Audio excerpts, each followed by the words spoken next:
Welcome once again to Syntax Error, your pretentious philosophical pedantic podcast ostensibly about video gaming and related topics therein. Warning, this podcast contains mature language, content, and spoilers. You have been warned.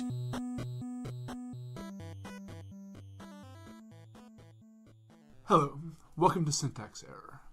My name is Jonathan Ian Manzer, and this is going to be a very special episode. I'm here with Scott Thurler. Hello, I'm excited for this very special episode. And Stephen Ormosi. Hey, I'm here as well. Also excited. Yes. I haven't told them what the topic is because I wish it to be organic. So I guess we'll go right in. We critique a lot of video games and somewhat movies and television. We break them down. And the question I was thinking of is, particularly, why should our opinions matter? And in particular, why should critics matter at all when it comes to the development, when it comes to video games, to movies, to television? Why do their opinions matter, and what makes a good critic? And we're going to throw this question out to Scott first. Right. Well, I'm going to answer that with a quick quote from one of our perhaps favorite critics / reviewers, if you will, Yahtzee / Zero Punctuation. He said, "Without critics to tell us what's dumb and what isn't, we'd all still be wearing rocks for hats." Like, it's a humorous thing, but I think it's almost natural. Like, it's a human psychological thing. I would think like any art produced by humans is going to be looked at by other humans, and they'll get some kind of feeling, whether positive or negative, out of it. Video games are just another format for doing that in. That's a good point. I think that there are several different kinds of criticism, which all have their place. We don't really do reviews here so much. I mean, we do the bonus point stuff. Not so much straight up reviews. Right. But I think that what we're doing is looking deeper into games, hopefully, and trying to ferret out some meaning in them. And I think listening and reading about stuff like that is kind of a good way to expand your own horizons. Sure. I mean, I absolutely agree with that as well. But also, to answer more directly, why should people care about our opinions? Because we're smarter than everyone else, of course. We can have more in-depth except discussions. You. Especially you. Yes, you. There's an old saying that those who can't do teach, and I agree with that because both my parents were teachers, and I myself have taught before. But perhaps those who can't do and those who can't teach critique. I mean, what gives anyone, or what do you think are the appropriate skill set necessary to become a critic? Or qualifications? What qualifies me to be a critic? Well, not necessarily just you. Well, yes, you. What qualifies one to be a critic? Yes. Sure. I mean, there's like a critic school. Can I major in criticism? I guess you could. Like, yes, sort of, yes. No, a facetious answer, but it's true. Isn't that what most English majors go for? I know you're going to make that joke, and I was sort of going to myself.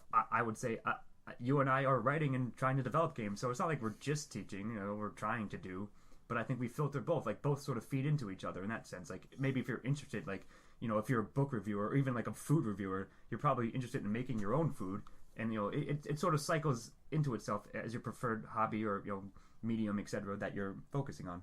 I think that a lot of it has to do with my own, the reason that I like talking about stuff like this is I'm trying to figure it out myself. Sure. A lot of stuff that we talk about are questions that I have thought about myself, and just talking to you guys has given me more insight on things and a broader platform to spectrum. Look at the world, the world of video games or whatever we're talking about through.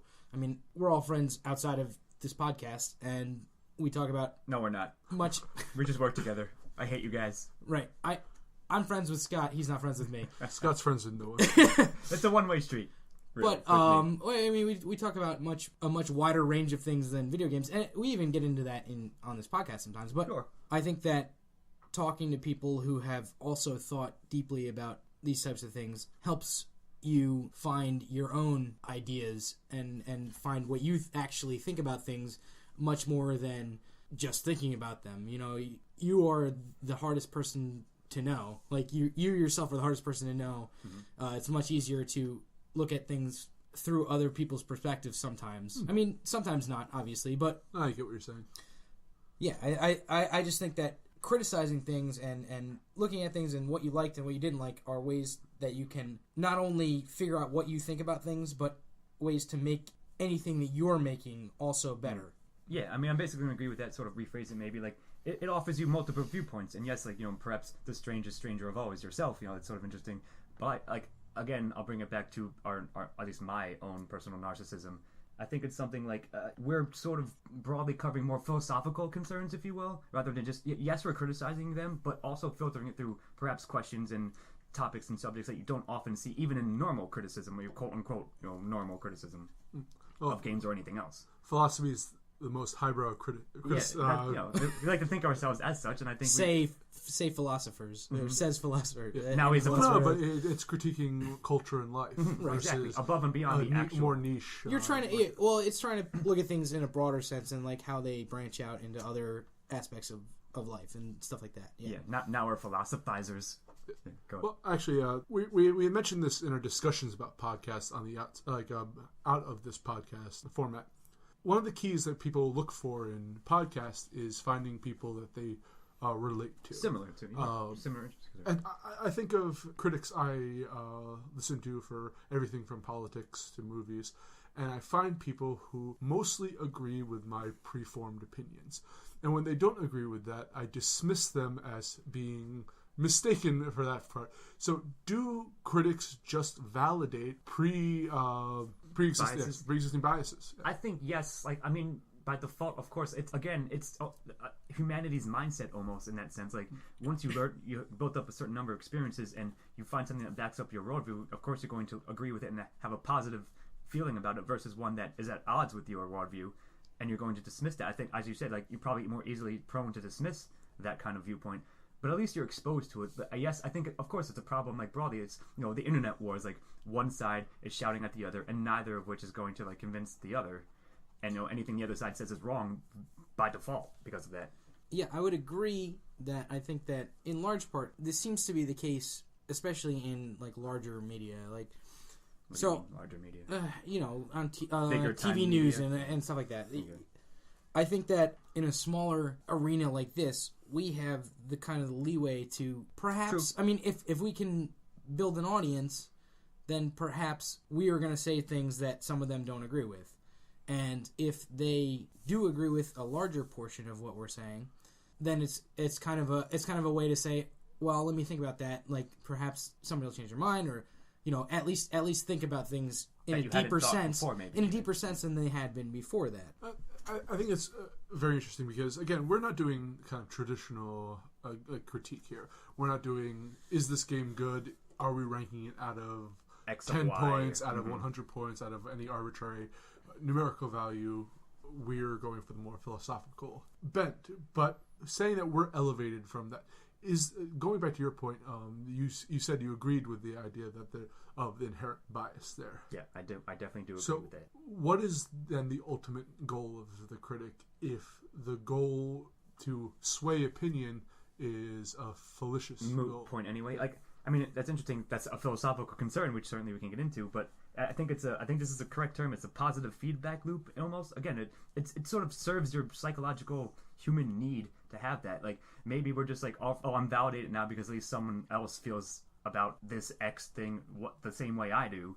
So, like, you don't feel as alone. Maybe like, oh, I thought this game was good, and whatever you thought any medium was, whatever you thought about it, if you hear or see or read a similar opinion, you're like, I was right, or this guy agrees, or this person agrees, It's sort of an effect of like that. I'm not sure that, just thinking back over past shows that we've done, I'm not sure that we're necessarily trying to sway people's opinions on things. What we're doing is putting our arguments out there, for sure, but I think that on almost everything that we've done, we've presented at least two sides of an argument. And yes, there are times where I say, I like this game and you should play it or whatever, but I don't think that I have said, granted, somebody's going to go back through these and prove me wrong. Everyone's about to prove you wrong. I don't think that I've said, I like this game, also you should like this game. And if you don't, you suck. I certainly have said that. I think more so I have said, you should go back and you should go play this game if you haven't yet because it's a good game. And if you don't think it's a good game, I would be fine. And honestly, I would like to hear like other opinions about it as long as they're informed and perhaps I'll argue with you, but Sure. That's what I do. At least, it drives a discussion, of course, and as you said, like it just drives you to think about perhaps items and etc. that you hadn't considered beforehand, or at least consider in a new light. That's kind of what I'm going for. Sure.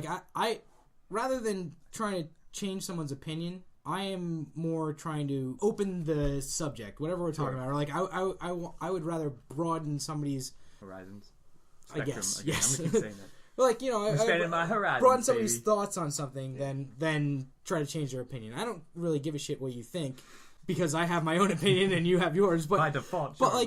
But what I would like people to do is think more about these things and what their implications are. What are the implications, of course, if anybody gets that reference. But I'll draw a little quick example. If you listen to our Rapture Part 2 episode where we talk about Bioshock specifically, it's just funny because we were discussing the philosophies, etc., and we arrived at a conclusion that we didn't have going into it. At least some of us did. We almost mind fucked ourselves after having had a discussion. So I think criticism may like sort of not that that's because of a logical like extreme of it. As we said, it can like any criticism that you find about anything that maybe you're interested in or not even, but probably it is going to be something you're interested in to check out other opinions, of course. It may drive you to be like, oh, he got X reviewer got this out of it, or critic thought this out of it. I didn't think that. I might not agree with them, but it's something again to consider and perhaps enfold into your own biases and mindset, etc. Whatever your feelings may be about whatever work it is. I never made the claim that we were in a sense that binary, good or bad. This is what I feel we're more of deconstructionists on narrative, right. Which is interesting because of any medium you can play, video games tends to be the less narrative driven. Well, you mean I'm sorry, I'm just going to make fun of you. Any medium that you find that you can play. Yes, they not play. Syntax error within syntax error. Yes, I went back to correct that, but I'm sorry. I realized I went too far. Go ahead. It's at least narrative driven medium. So I mean, what in terms of versus story mediums? Yes, versus story versus novels or I don't know if movies. I don't know if I completely agree with that, but it can be. I'm not saying it. We wouldn't be here right now if there wasn't narrative in games. That's true. But the average movie is focused more on narrative. Yes, there are special effects movies out there, but I think that's a secondary. And there are certainly very narrative-driven games as well. I said I feel that gameplay is the most focused. Our games are dominated by gameplay, and a lot of critics focus on gameplay first and narrative second. I agree with that. Sure, I think that is certainly a broad trend, or at least. But again, maybe it's the nature of this medium. That's what people want to know firsthand. Does the game play well? And then if it has a nice story, then sure, it has a nice story.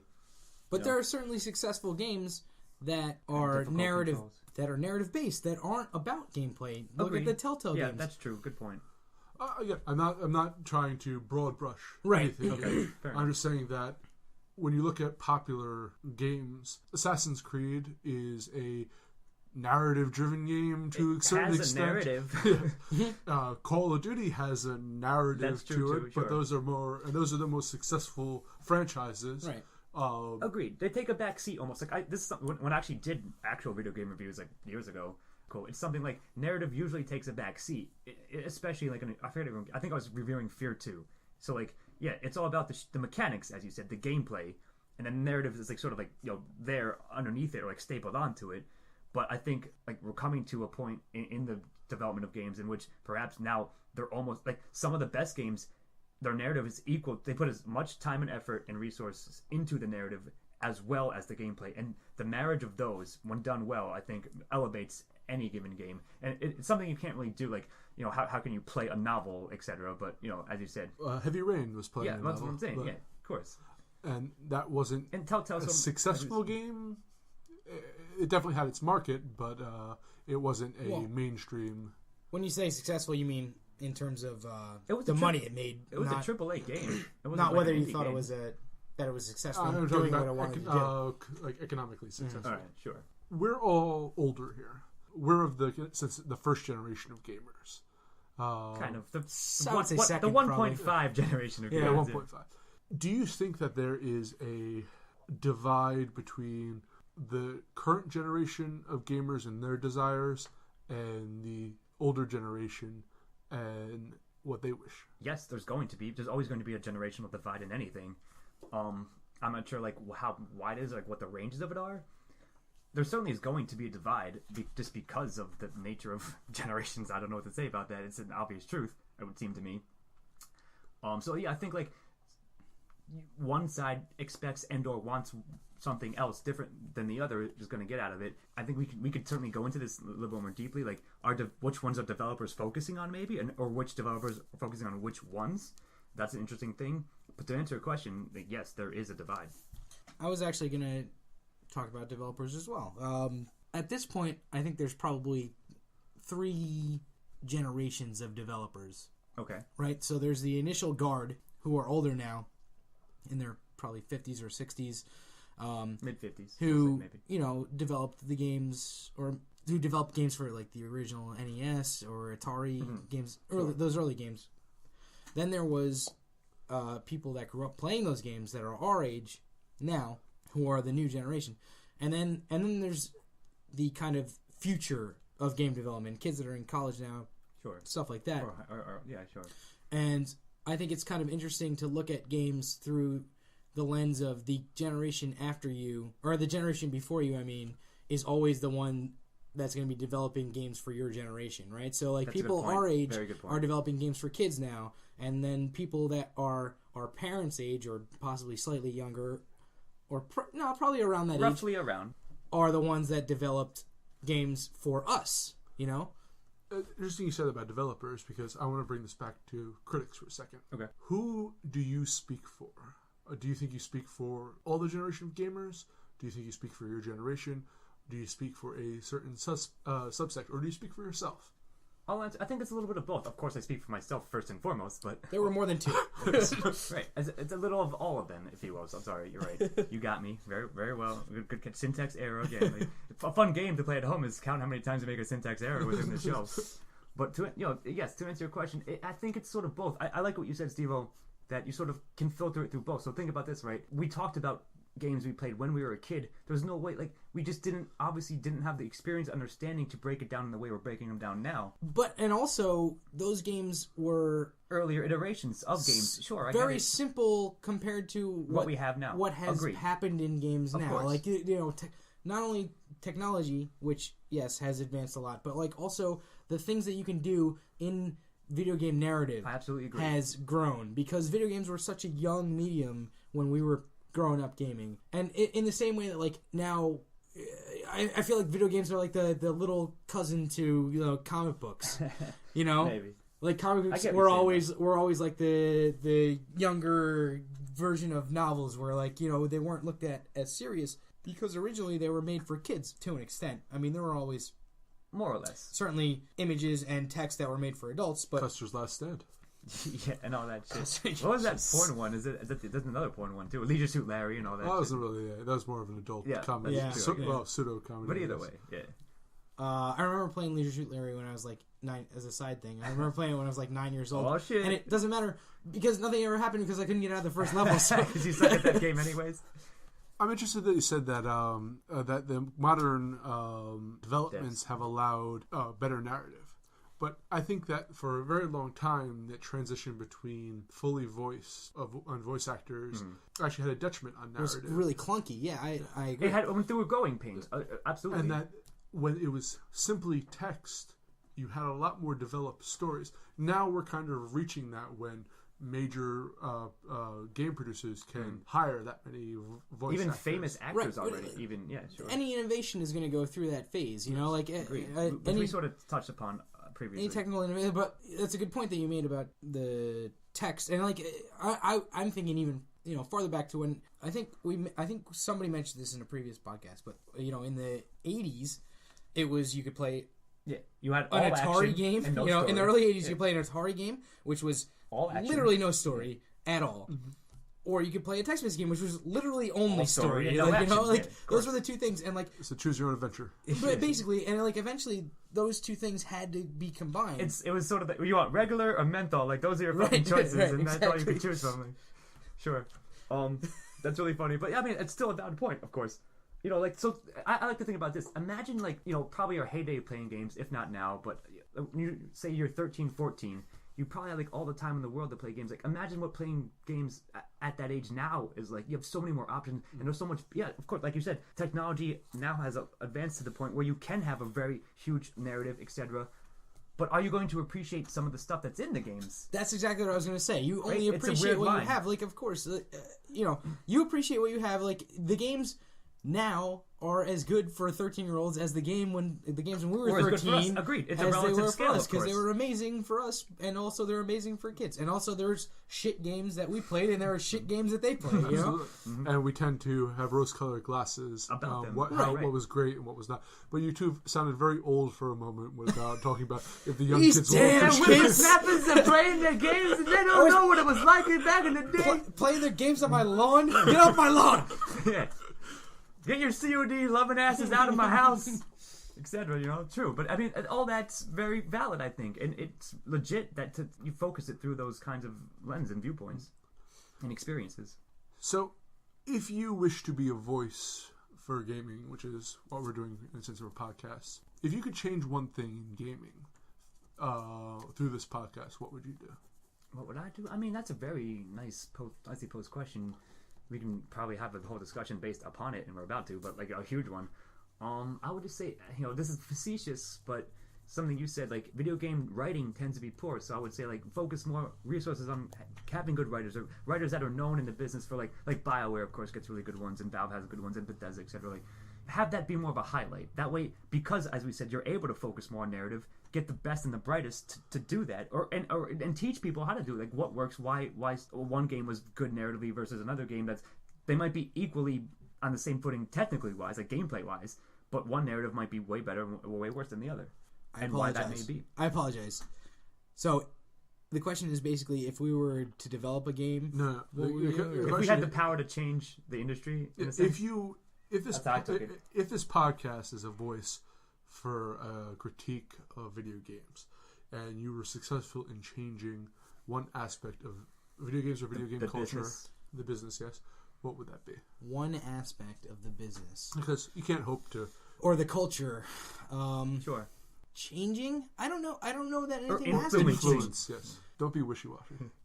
Well, I'm not trying to be wishy-washy. You just are. You're not trying to be. You're just being it. It just happens automatically. I don't know that anything has to be changed. I think that You're perfectly fine with how the industry is as it So stands. if it's stagnated No. at this point, you would be happy? no, but I don't think it'll ever stagnate, regardless of what I say Whatever or you what want. anybody What's says. one thing you'd like to see developed? Or would Honestly, a direction that I could am take. looking forward. Let me put it this way: I'm looking forward to the next generation of video game developers, because I think that they're going to take what has happened already, and as every generation before them But has that's done, like and the- anything. and push those boundaries. Yeah, I mean, do I need to change anything about the video game industry? Yes, I'll tell you what I would change, and I'm going to get I don't know, He's political or finally something taking right a here. stand. Were you thinking about it the entire time you were talking, and you No. finally got it through? No, Got the courage to I do can't. it. I can't do two things at Okay, once. go That's ahead. not. What is it? I would like to see a more inclusion of women in the industry, because Yes. I think that certainly they have put a lot of work into the video game industry They've already, been ostracized. Yeah, I agree with that. and they have been basically shit on Yeah. this entire time. Like, Sure. certainly, I think it falls into the same trap that every other part of Human society society. in America Yes. or pretty much the world over falls into. Sure. Certainly, there's discrimination, and if you do away with that, then the amount of content is going to be so much greater And diverse. and more diverse. yeah, exactly, and sorry. way more diverse. I actually have a lot to say about that, but to Scott's point, I actually took an informal survey of video game college students, video game playing college students, and about what they desire. Would they prefer narrative or gameplay? And among the youth, What has a again, very small sample study found? that 100% of them, of the 10 to 12 people I asked, which, I've seen politicians use even shadier. Fair enough.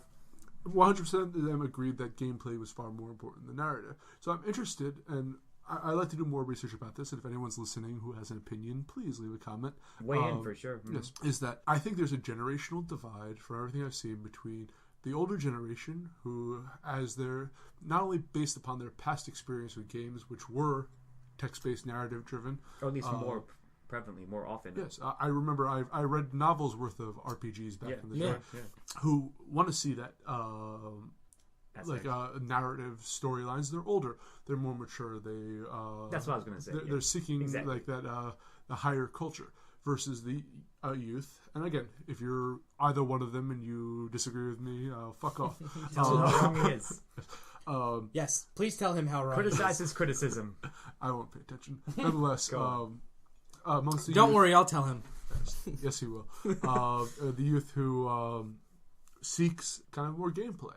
And I think that we don't understand our own bias when it comes to games. Blind to our own biases. I would say that looking for more gameplay is a youthful bias, no matter what generation it is. I don't think it's this generation. I think that if you're younger, you are enthralled with the gameplay, like the graphics, the just the mechanics, some badass shit happening, like a great fight scene or something like that. Whereas the more you look at it, the more you read, the older you get, the more interested you are in finding something that's surrounding it, perhaps more cerebral. I guess something that's perhaps more gonna. It just engages you on more levels, right? And don't get me wrong, I love a badass fight scene, or I love great. I love graphics. blowing things away too, but I like to know why I'm doing it. But I also have come to appreciate a terrific story. Whereas perhaps when I was 15 years old, I wouldn't, or even when I was in college, when I was 18 years old, I wouldn't. I would care more about seeing a badass game. Sure, agreed. So I'll bring it back real quick. I'll narrow down my answer. I would like to see less. If we can get away from the AAA blandness, which I think sort of isn't folded into entangled in everything we just said. Why the game's so bland? Because they use the same cookie cutter mold, yes, to have the mechanics, the fun gameplay, and the same sort of broad narrative structure that you see all the time. But that's what the kids want, or at least the large audience does. Is it, or at least buys it? Is it that warring sex within video games that I think it is. You're trying to please everyone and you please no one. Exactly. Yeah. You try to spread it so broadly that it becomes, in doing so, you lose your little nuances and the things that may color it a little bit more. Right. And Scott, you just said that you wanted to focus on writing, or to be not as cookie cutter. Yeah, exactly. And because that's but a specific thing that you said was because that's what the kids want. Although I would argue that it doesn't fucking matter. This is going through every medium these days. The biggest section specifically ever, movies right now. You're right. But and it has nothing to do with your age. I feel like humanity at large kind of wants the same thing. I agree with that. Or has been taught to want the same thing over again. It's not necessarily that they want that. It's just that if you see one movie that tries to be something different and it fails, then you're like, oh shit, why didn't they just do the same thing? They would have succeeded, and that's kind of where you go back to. Then I'm going to loop back to our very first podcast on the order and quote Steve-O on this, that let the markets decide. If people don't want to see it, they don't. They won't buy it. But if blandness sells and we're arguing against blandness, are we the madmen in the wilderness? Yes, we're the one sane man, or the group of sane men yelling. I don't even care if I'm the madman yelling. I think that blandness is fucking bullshit, and I don't think that that's necessarily what people want. I think that's it's what is being offered. Yeah, that is what is offered, and agreed. You're going to take the best of what's offered.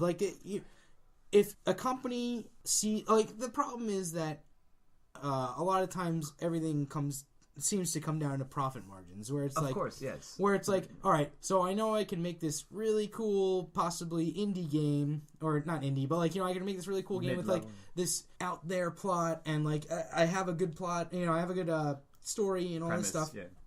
But the chances are that could fail, it could fall flat. And however, I could do another fucking Assassin's Creed sequel, and that's definitely going to succeed. Actually, I'm glad you brought that up, because Scott, if you can help me out with here, you said a quote about Assassin's Creed about the developers, if they somebody Ubi was like, we stopped churning them out if people would stop buying them. But it's all sort of a vicious cycle. Like that, I was going to interrupt you just before to say this, and I'll try to condense it. It's almost like the survey test audience effect. They have a broad range of opinions and people, and in order to touch upon all those points, it has to be bland. But yes, I guess that works in anything, even as you said, games and movies and television. It's the LCD effect almost. So yeah, when we touch upon this topic in other podcasts, it just is going to be that by default, or at least it has mutated or evolved into that.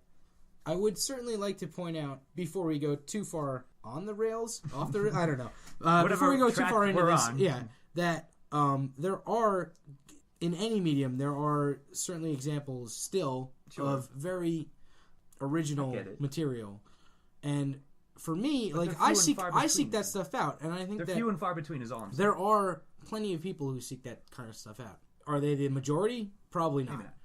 But Yeah, sure. I mean, I agree with that. So I don't really have anything to say in response. But I'm just saying, like, I think the first Assassin's Creed was sort of a risky game. Like Absolutely. you hadn't quite seen it, but it's sort of ironic that it became now its own juggernaut franchise in which they turn out the same thing essentially. And yeah, it's fine. They're still fun, but it loses something doing that over and over. well, all those have to start somewhere. Like any Agreed. Yeah, a franchise starts with something that wasn't a franchise before, of course. Like obviously, but yeah, it's just funny and interesting about that. So, as kind of what's that from Citizen Kane? A declaration of purpose or something like that. Declaration of not rights, principles or something like intent. So, I forget what it's called. Our declaration of intended principles, or what have you, is that we are going to be the voices of civilization and a world of blandness, And a world gone mad. demanding higher quality games, even amongst the best that we have to offer. We can do better. Fair enough. And- Critiquing the critiques of all critics. And we'll be the wine snobs of the video game world. I want to say a quick reference. We'll be a man in the Wolfwood Forest, but offering you a cup of tea in a civilized conversation at the fireside. That sounds pretty good I'm to me. alright with that. All right. All right, well, Too. I'm Jonathan Ian Manzer, and we're going to be signing off right now. Scott Thurlow. Hello, I'm Scott Thurlow, and actually goodbye. And, See you next time. Stephen Hermosi. And that's me. I'm Steve Ramosi, and I'll see you later. Have a good night and stay civilized. Cheers. This has been Syntax Error. Thank you as always for listening, and we will see you next time. Music by Stephen Hermosi. Editing and engineering by Scott Thurlow. Syntax Error is part of a Lost Signals Productions. All rights reserved.